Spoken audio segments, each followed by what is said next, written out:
wabarakatuh. Waalaikumsalam Waalaikumsalam warahmatullahi warahmatullahi wabarakatuh. wabarakatuh. Bagaimana anak-anak kabar kalian? Alhamdulillah Alhamdulillah sehat. Bapak Luar sehat. Bapak juga Alhamdulillah. gimana kabarnya Pak? Alhamdulillah sehat. Semoga kita ditemukan dalam keadaan sehat ya semuanya ya. Amin.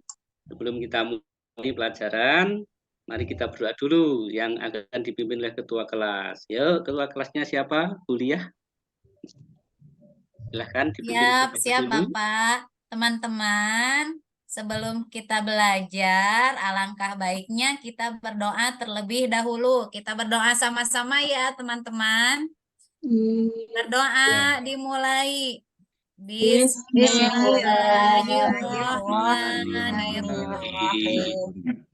Rabbi zidni ilman warzuqni fahman.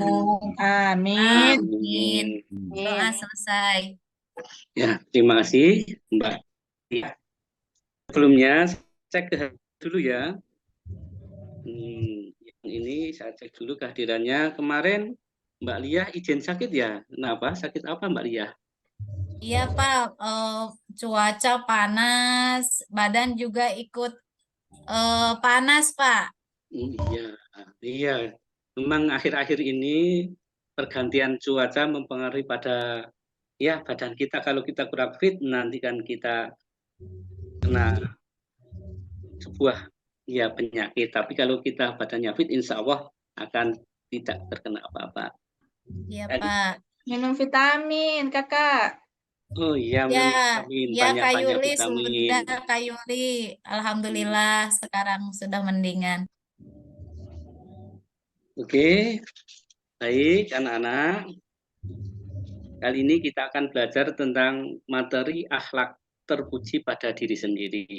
Ada yang tahu contoh akhlak terpuji pada diri sendiri?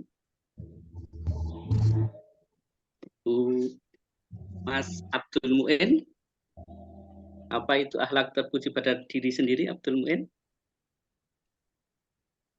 Belum tahu, Pak. Belum tahu ya. Menuntut ilmu ya, Pak? Menuntut ilmu? Menuntut Benar? ilmu. Ya. Untuk ini kan kelas 8. Kelas 8 fasenya fase D. Yang kita akan pelajari tentang akhlak terpuji bagi diri sendiri itu ada ikhtiar, sabar, syukur, dan qanaah. Nah, sebelumnya saya tampilkan dulu screen-nya ya.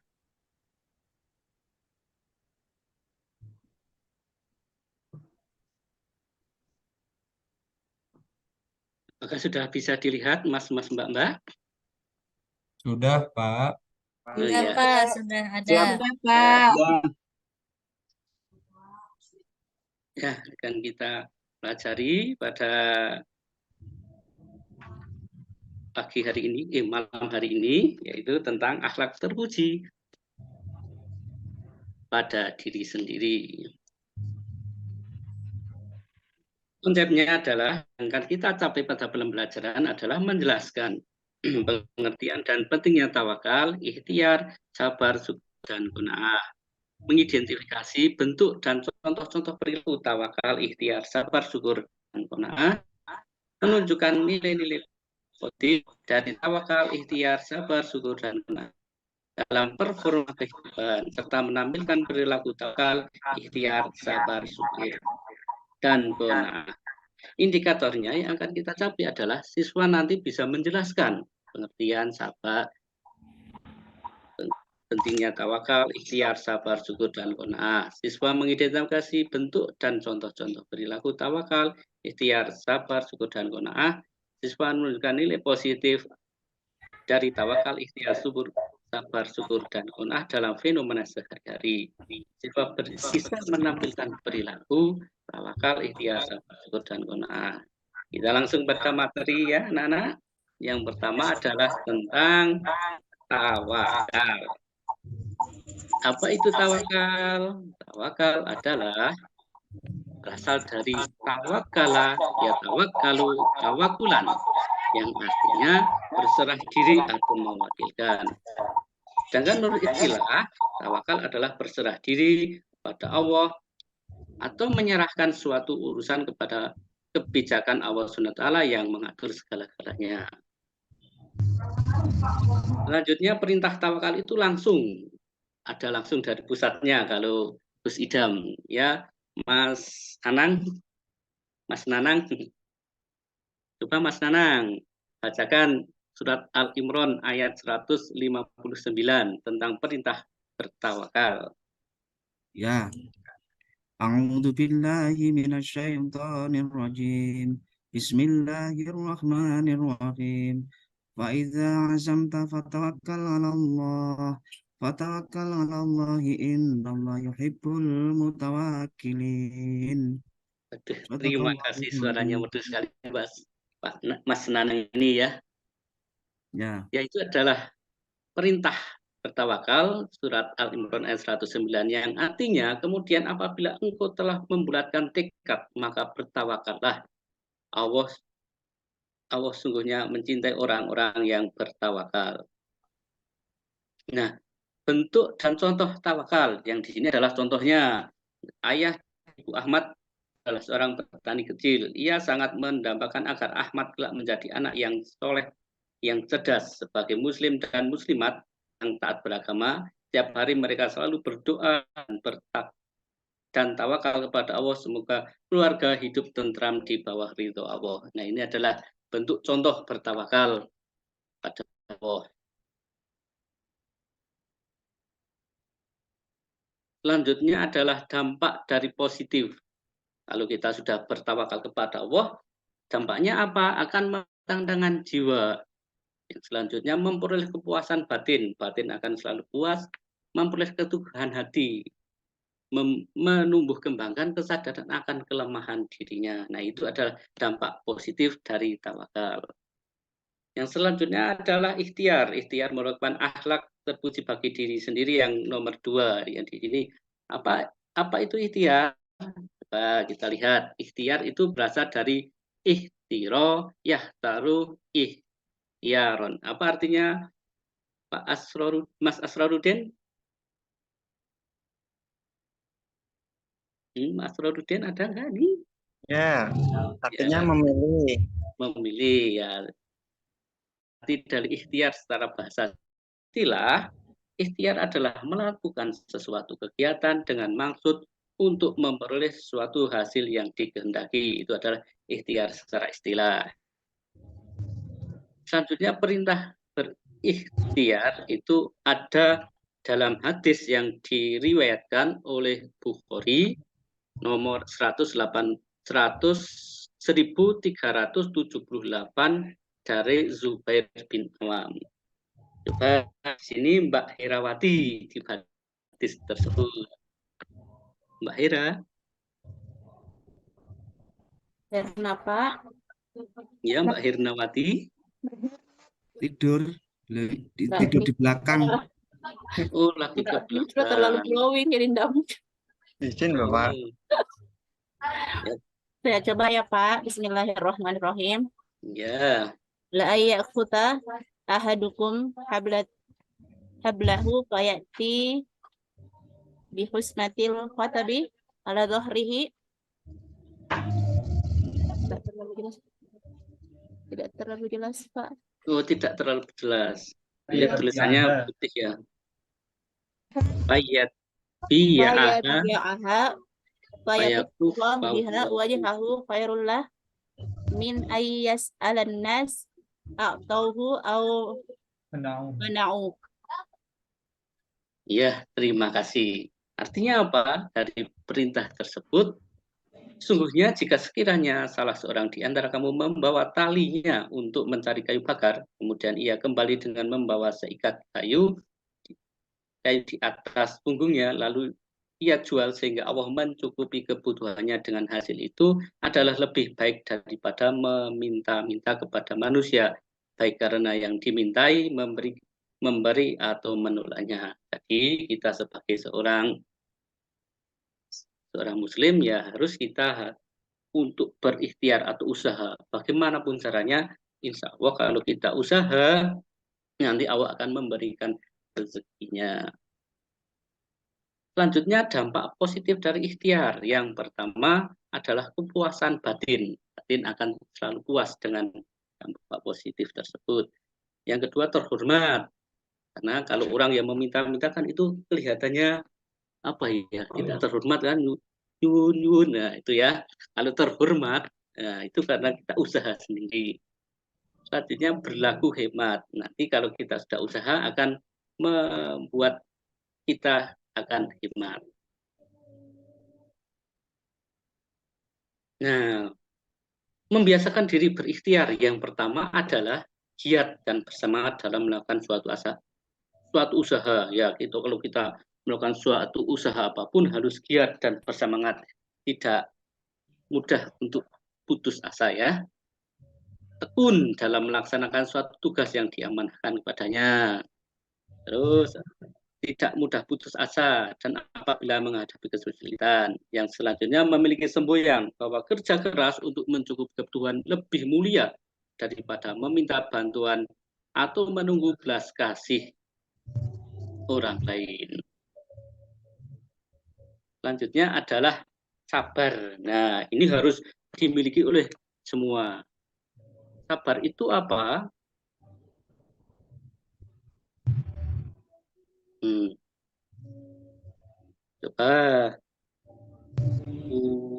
Coba Mbak Lili Nur, Mbak Lili. Nah, sabar itu apa Mbak Lili? Iya, Mbak Lili. Bapak. Sabar Ya, itu tahan menderita sesuatu, tidak lekas marah, tidak lekas patah hati, dan tidak lekas putus asa. Itu Bapak. waduh. Berarti Mbak Lili nggak lagi patah hati tuh ini? Oh, tidak Bapak. Alhamdulillah. Alhamdulillah. Nah, sabar itu tahan menderita terhadap sesuatu, tidak mudah marah. Nah, itu adalah sabar. Yang selanjutnya macam sabar. Yang pertama adalah sabar dalam ketaatan. Kok taat, kok harus sabar? Ya, ini sebagai contoh itu adalah kita harus sabar. Misalkan kita bangun pagi untuk mengambil air wudhu untuk sholat subuh atau sholat malam. Kalau kita tidak sabar, nah kita kan tidak ini bisa melakukannya itu. Nah, itu adalah tentang sabar dalam ketaatan. Terus macam-macam sabar dalam menghadapi musibah. Nah, ini jelas kalau dalam menghadapi musibah kita harus sabar. Selanjutnya sabar dari maksiat. Dari maksiat kok harus sabar? Emangnya kenapa? Nah, orang yang menerapkan sabar dalam hal ini dalam mewujudkan dengan cara mempunyai prinsip dan memegang teguh pendirinya untuk tidak goyah terhadap godaan rayuan yang menyesatkan. Nah, termasuk sabar dalam menghadapi maksiat, yaitu sabar terhadap hawa nafsu. Nah, selanjutnya adalah dampak positif sabar. Yang pertama, memiliki emosi yang stabil, tidak mudah terpengaruh oleh keadaan, memiliki harapan akan masuk surga. Membiasakan diri bersikap sabar. Yang pertama, selalu ingat bahwa marah tidak dapat menyelesaikan masalah. Jelas ya. Membatasi diri dan bersikap hati-hati dalam bergaul dengan teman yang berwatak keras dan kasar. Memperbanyak bergaul dengan teman-teman yang baik dan berakhlak mulia. Yang selanjutnya adalah akhlak terpuji pada diri sendiri adalah syukur. Apa itu syukur? Syukur berasal dari kata sakaro yaskuru syukron. Coba Mas Mustain Hasan, apa artinya syukur? Mas Mustain. Hadir, Pak. Ya, apa artinya syukur? Terima kasih, Pak. Berterima kasih ya. Betul sekali. Dalam istilahnya berterima kasih kepada Allah SWT atas karunia yang dianugerahkan pada dirinya. Perintah bersyukur coba dibacakan. Mas Nanang, Mas Sugeng, selamat Sugeng. Dalil tentang Saya sudah, Ustadz.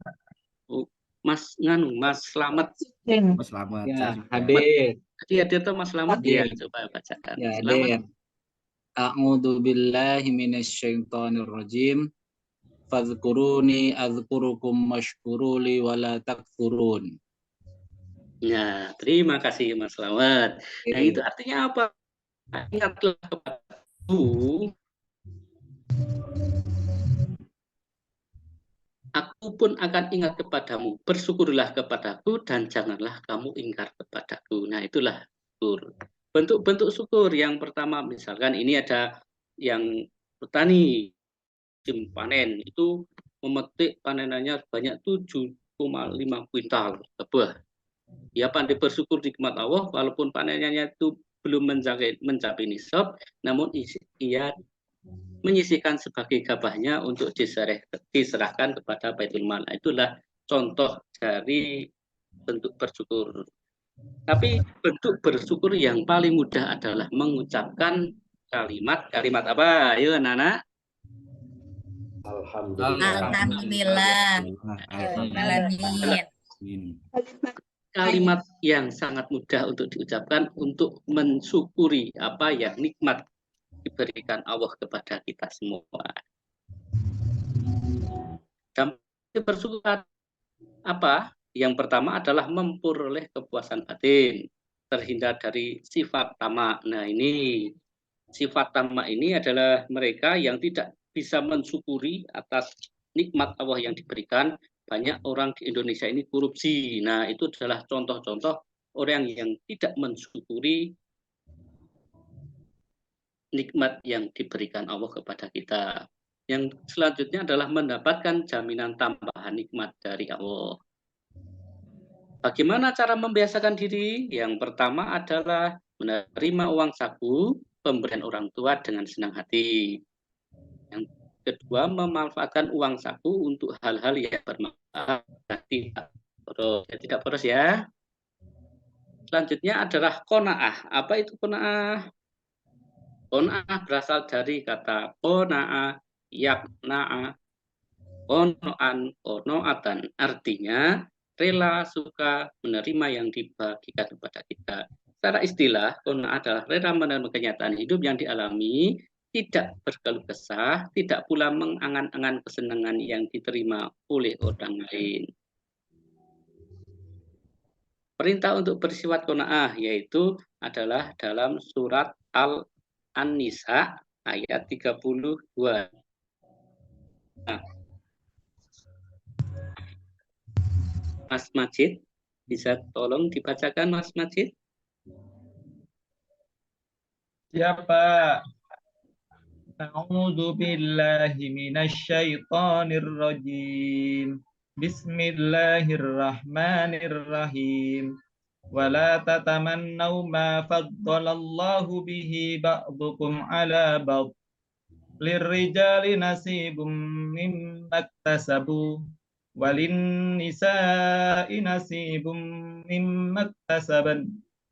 Was'alullaha min fadlih. Innallaha kana bikulli syai'in alima. Terima kasih. Bacaannya merdu sekali. Terima kasih untuk Mas Majid. Ya. Itu adalah perintah dari Allah tentang qanaah yang artinya dan janganlah kamu iri hati terhadap karunia yang dilebihkan Allah kepadamu sebagian kamu atas bagian yang lain. Karena bagi laki-laki ada bagian dari apa yang mereka usahakan. Dan bagi perempuan pun ada bagian dari yang mereka usahakan. Mohonlah pada Allah bagian dari karunia-Nya, sungguhnya Allah Maha mengetahui segala sesuatu. Dampak positif dari qanaah apa saja dampak positifnya? Yang pertama adalah terhindar dari tamak, hidup tentram, terhindar dari siksa neraka. Bagaimana cara membiasakan dirinya bersifat qanaah? Yang pertama adalah membiasakan diri berlaku hemat, memperbanyak bergaul dengan orang-orang miskin, tidak sering memperhatikan orang yang lebih kaya agar kita tidak merasa kurang. Nah, itu tadi tentang akhlak terpuji bagi diri sendiri. Sudah jelas atau belum, anak-anak? Sekali, Pak. Sudah Ya, jelas, Pak. paham sekali. Alhamdulillah. Kalau sudah paham, di sini saya coba ingin membuat kelompok. Nah, langsung saja yang kelompok pertama langsung diketuai oleh ada 3 kelompok. Yang pertama yang diketuai oleh Pak Sugeng, yang kedua diketuai oleh Pak Mustain Hasan, yang ketiga diketuai oleh Mas Erik Wartabuni. Nah, dari ketiga itu nanti akan berdiskusi, kelompok-kelompok itu berdiskusi tentang akhlak terpuji. Kira-kira sudah berdiskusi belum ini? Saya masuk kelompok mana, Pak? Oh iya, belum disebutkan. Bapak, saya izin ke Saya ke- toilet ya, Bapak, Ke sebentar. Kak Erik ya, saya ke Kak Erik. Iya, silahkan memilih aja dua-dua, memilih langsung kepada siapa, gitu aja. Tidak usah dibagi, nanti kalau dibagi lamaan. Udah? Yang ingin toilet siapa tadi? Saya nggak mau sama laki-laki, Pak. Oh, Aduh, berarti kenapa? kalau gitu saya ke sama Kak Yuli. Iya, Oh, kita kan mau- bestie. Oh, Oke. bestie gitu, ya. Udah. Lo kok nggak Selamat jadi? nakal Pak, selamat tuh Pak. Makanya nggak mau Bu Yuli Pak. Iya, Iya. nakal Mas Slamet tuh. Takut dicolek-colek, biasanya gitu Kak Slamet. Oh ya udah, saya bagi aja sesuai nomor absen biar enggak ada pokoknya sesuai nomor absen itu aja. Tadi ada 13. Nah, berarti saya bagi 4 orang. Abdul Muin, Selamat Sugeng, Herawati sama Nanang. Terus Lili, Ya, Lia, Bapak. Mustain Hasan sama Asrorudin. Terus Mia, Tia, Majid, Yuli, sama Eri. Nah, itu kelompoknya. Kalau saya sudah buatkan kelompok, silahkan saya kasih tugas. Ya, Iya, sudah siap? Pak. Siap. Ya. Iya, Pak. Yang pertama tugasnya adalah sebutkan contoh. Nah, ini contoh dalam kehidupan sehari-hari tentang ikhtiar. Yang kelompok 1, yang kelompok 2 contoh tentang syukur. Yang kelompok 3 contoh tentang sabar. Sudah siap? Ya, Pak. Ya. Kak Yuli, kita kelompok 2 ya Kak Yuli ya? Iya, Ibu. Ya. Iya, tentang kita syukur. kelompok 2.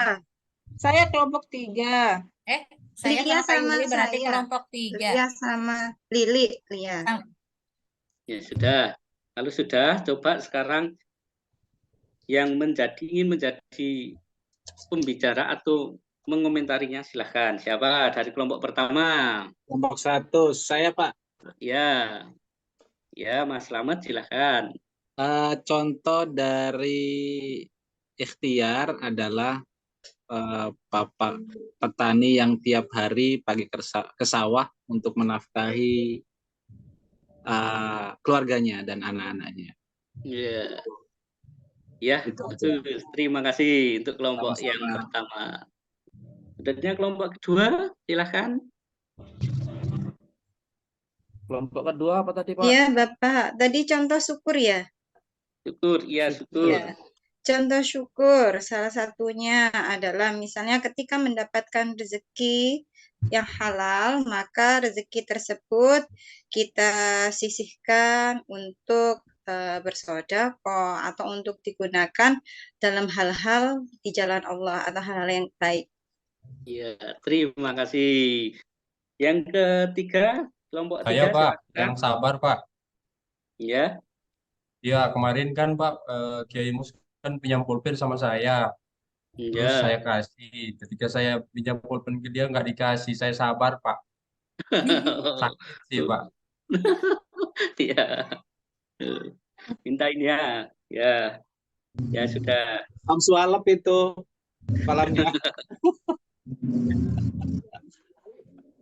Ya sudah. Berarti ini semua sudah jelas tentang materi kita hari ini ya.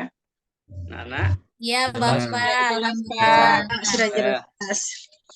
Kalau sudah jelas, kita cukupkan sekian aja untuk materi kita pada pagi hari ini. Coba ini sebagai akhir dari pelajaran, saya minta Mbak Mia untuk sudah dapat materi apa tentang pelajaran hari ini? Coba dijelaskan sedikit saja. Untuk pembelajaran hari ini, betapa pentingnya yang namanya akhlak ya Pak ya. Akhlak terpuji terhadap diri sendiri, ternyata dalam Islam itu sangat lengkap. Ada yang berdampak kepada orang lain dan juga ada yang dampaknya pada diri sendiri, termasuk ikhtiar. Itu ketika seseorang itu mau berikhtiar, maka dampaknya gitu kan akan terasa langsung oleh dirinya sendiri. Siapa yang mau berikhtiar, insya Allah Allah akan selalu memberikan jalan. Itu mungkin Bapak yang saya pahami untuk pembelajaran kali ini. Iya, terima kasih sekali. Terima kasih. Mari kita pada pagi hari ini dengan membaca hamdalah 3 kali. Alhamdulillahirrahmanirrahim. Alhamdulillah. Akhiri, assalamualaikum warahmatullahi wabarakatuh. Waalaikumsalam warahmatullahi wabarakatuh.